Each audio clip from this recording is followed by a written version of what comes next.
Facepalm Entertainment proudly presents Lost in Adaptation.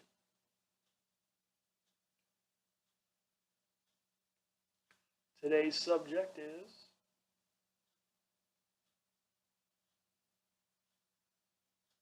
Green Lantern.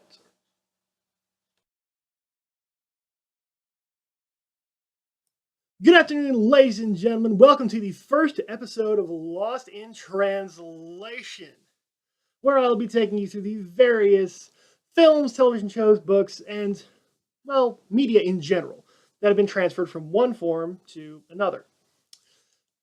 First movie on our list, as you saw in the opening, is Green Lantern. I know, I didn't like it either. It's a little bit painful for me as a comic book fan to see it. I'm not saying that Ryan Reynolds is a bad actor, but I would have got somebody else. I would have done the whole thing differently. But on Lost in Adaptation, that's what we're going to talk about. I'm not only going to criticize the movie, tell you what's good, what's bad, my personal opinion. I'm also going to be talking about what they could have done to do better. And I think if they heed my advice, we could actually get a good Green Lantern movie. I'm not going to hold my breath because I think I may die for that. But nonetheless, here we go. Now, our story takes off with Hal Jordan, a newly minted Green Lantern, learning his powers. It's basically an origin story. And really, the Green Lantern origin story takes like 5 seconds. Really. Because Hal Jordan's a particularly boring character, or at least in my opinion, or, well, really popular opinion. He's kind of a boring character. Not a lot of personality. The only real personality in his run is Carol Ferris as Star Sapphire, I believe. Yeah. So, for those of you who don't know, I'm going to run you through a really fast origin story of the Green Lantern. Hal Jordan was a fighter pilot. Kind of a boring guy, but a good fighter pilot nonetheless. Now, he was just hanging out one day when a green ball just sort of drags him out of nowhere. And he ends up in the desert talking to a purple alien named Abin Sur, who's dying from injuries from unknown quantity X. In the film, it's Parallax, but let's be honest, that's not really Parallax. I'll tell you who Parallax is. But he gives Hal the ring, the power ring, the Green Lantern ring. And it bestows upon him several superpowers. Breathing in space, weird, form-fitting costume. Yeah, buddy, I'd go out of the house in that. Now, far be it from me to judge anyone's fashion sense, but I'm just saying. Or super saying. So from that point on, Hal becomes a Green Lantern. And he's basically in charge of Earth and our little quadrant of the Milky Way galaxy. And, well, that's really all you need to know about Hal Jordan's origin. But for some god-awful reason, we have an entire movie based around it that doesn't even focus on the real enemy, the nemesis, but instead focuses on a cloud with a face that eats people. Yeah, that's a thing. That's a thing. Ugh. Now, Parallax is the entity of fear, if you will. The sole embodiment of what fear can really be. Now, I don't know about you, but when I think of the sole embodiment of fear, I don't really think about a giant poofy cloud with an octopus face. Really, I think Squidward from SpongeBob is actually a little more scary than this guy. You know, just me. Hey, Jimmy, can we get a picture of Parallax?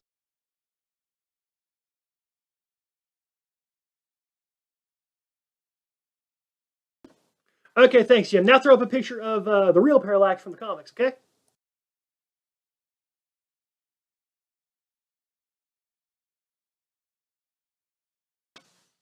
Okay, thanks. It's on Jim, my editor, Jim. He's a good guy for the most part.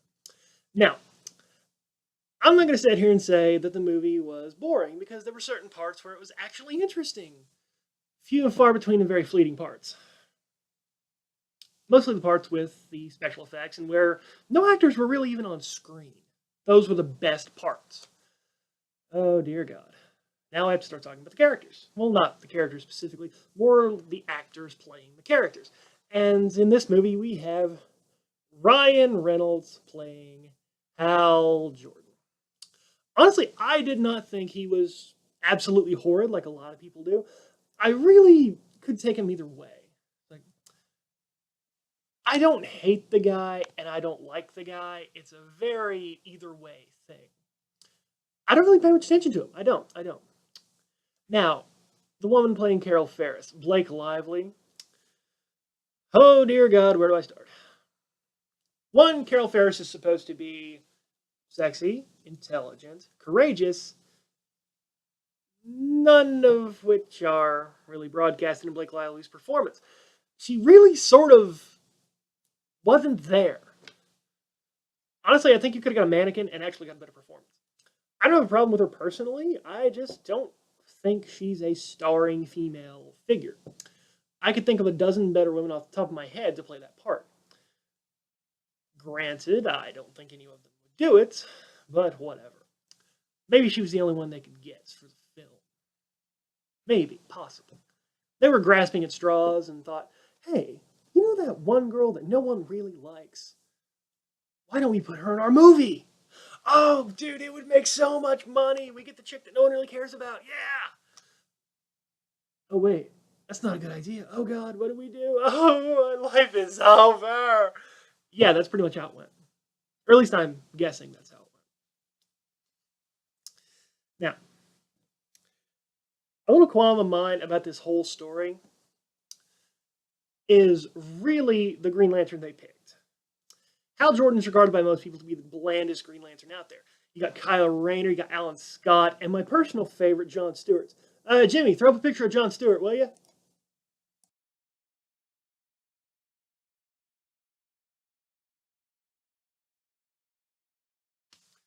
Jimmy, does that look like the Green Lantern, John Stewart?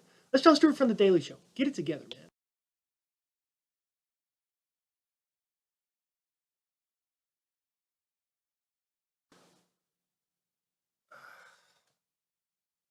Jimmy!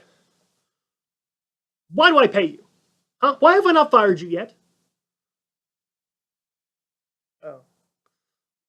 Well, I guess you have a point. Now, can you just put up the picture that I gave you?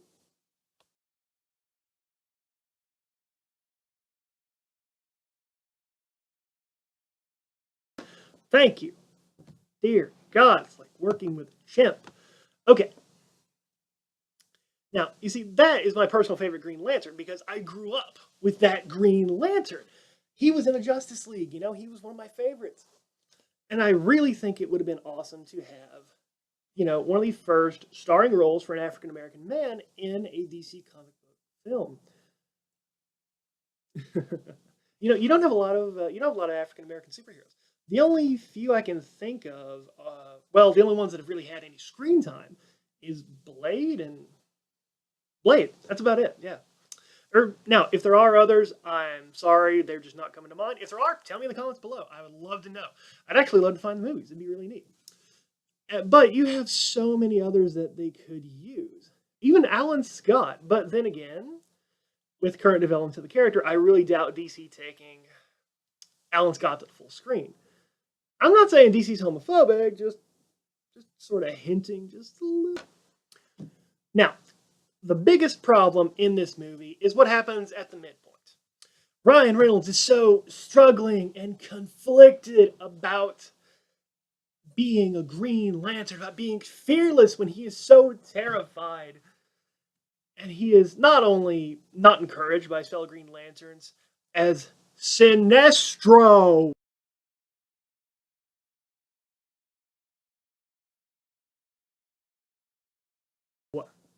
You know, the perennial villain of the Green Lantern series, who should not have been introduced as a Green Lantern. But I digress. Anyway, well, Hal spends a lot of time training in the beginning of the movie, and he is getting no support, like I said, from his fellow Green Lanterns, and mostly being put down by Sinestro, who is teaching him. Yeah, trust a guy whose first name is Sinister. I don't think he could ever become a bad guy. Do you? Saying that ironically because I already know, and hopefully you do. If not, you really shouldn't be watching this. I mean, seriously, come on. Well, Hal has to confront his fear. He is just a man. He cannot face the evil that is Parallax and come away alive. He just can't, or at least he thinks he can't, because reasons. Because his dad was killed in a plane something. I don't know. I wasn't paying attention. I fell asleep at that point. Tell you the truth, I really did. And well, he comes to terms with this by talking to Carol Ferris or Blake Lively. Now, interesting fact I didn't know until researching for this film is that the two actors are actually married. And that makes a little bit of sense thinking about it now. But I hope they were married before this movie started. And he just had her cast in the role. Because if not, then wow. Actually, kind of funny. Honestly, I don't think she could have gotten this casting for any other reason than she was married to the star. But they were married in 2012. This movie came out sometime before that, so I'm pretty sure I'm wrong there. But if that's the case, oh dear mother of God, why did you pick her? You people. People in the Hollywood entertainment industry, as far as casting, has been so terrible as of late. I I can't even describe to you how weird some of this stuff is. First, Ben Affleck is Batman. I don't see it. I've never seen Ben Affleck in a good action role that I enjoy. Now, he's been in a few that other people like, but whatever. That's just my own personal taste. Tobey Maguire, Spider-Man. I could do a whole thing about that. I really could. I do not like Tobey Maguire. But moving on, focusing on the horrible task at hand.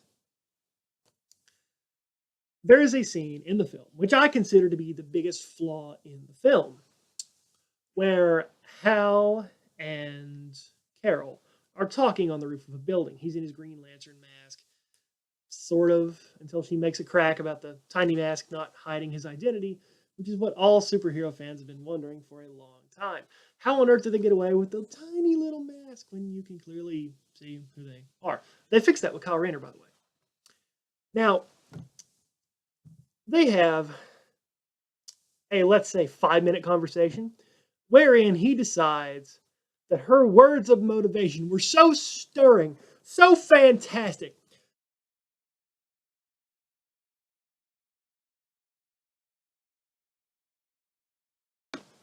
Now, after this little talk of theirs, Hal basically straps on his plot armor and runs after the giant monster to go kill it. Now, I don't know about you, but no 5-minute conversation is going to make me want to go fight a giant monster. I don't care how good looking the woman talking to me is. There is not a single thing she's going to say that's going to get me to fight a skyscraper sized monster. But then again, I have self preservation instincts. Most people don't. Now, really, this film, it had potential. It really did. And it sickens me to the point of downright revulsion that it was wasted on this. This movie could have been better. And the main thing, really, what I believe could have been done, is if Carol Ferris would have died.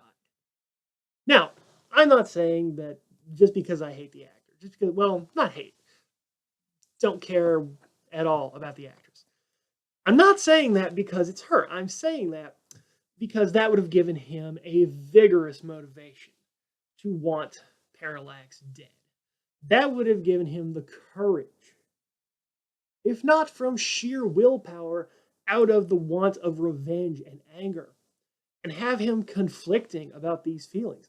Now, I'm not saying I'm a professional writer, but I think that's a good idea. I also would have cast someone else as the Green Lantern and would have done away with the Parallax storyline entirely and made a movie about Sinestro. Well, either that or I would have done the Blackest Night series, introducing the Black Lanterns and Zombie Batman. But then again, rated PG-13, we can't have zombies wandering around and Martian Manhunter destroying buildings, because most people don't know who he is. Well, a lot of people do, but not everyone. Not everyone. Which honestly, everyone should know about the Martian Manhunter. He's awesome. Go look him up. He's really cool. Now, really, this movie in a nutshell is bad. Not only bad, it is indescribable. To sit through this film, if you are, honestly, I feel bad for you if you were a avid fan of Green Lantern comics and you decided to go watch this movie. If you're out there, I'm sorry. Because Warner Brothers is not going to apologize. I will. I am so sorry that you had to sit through that. I really am. Now, I didn't pay to see this movie because I saw it on cable after it came out. This film really destroyed the branding name of Green Lantern. It destroyed the reputation. And it is just wrong. The Green Lantern is a good series. Maybe we should just skip Green, though. We really should. If you want people to watch the next Green Lantern movie that you make, I suggest let's not make a Green Lantern movie at all. Let's make a movie about one of the more interesting ones. Make a movie about Dex Star. That would be amazing. You make a Red Lantern movie about a cat that spews acid blood on people. I'd go watch that. Everyone I know would go watch that, I'm pretty sure. Now, then again, I know some weird people. Really, really weird people now that I think about it, but okay, we're going to move on. Now, ladies and gentlemen, I thank you for suffering through my ramblings and rantings about a movie that you probably don't care about. Now, to those of you who have watched and enjoyed, please hit the like button, give it a little love. If you didn't like it, well, everyone's a crit.